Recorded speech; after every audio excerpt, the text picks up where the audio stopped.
Ngayon naman guys, tuturuan ko kayo kung paano maka-withdraw dito sa Logo application kasi maraming nagtatanong sa akin paano daw sila makakapag-withdraw. So hindi ito instant na kapag naglaro ka, na-reach mo na yung 3K is makakapag-withdraw ka na. So marami kang kailangan na follow up na pwede mong gawin. Okay, so kailangan sundin mo lang kung ano yung pinapagawa ni Logo App. Example, na-open mo na yung Logo App mo.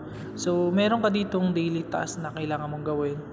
So kung napapansin niyo yung mga number, okay, so every sign in mo, so mache-checkan yung number dyan. Okay, so ngayon ang tanong, paano ka magsa-sign in? Okay, so makakapag-sign in ka lang dyan kapag everyday mong ginagawa yung task. Example, ito yung task everyday. So kapag natapos mo na lahat yan, so doon ka lang makakapag-sign in. So nakapag-sign in na ako dyan.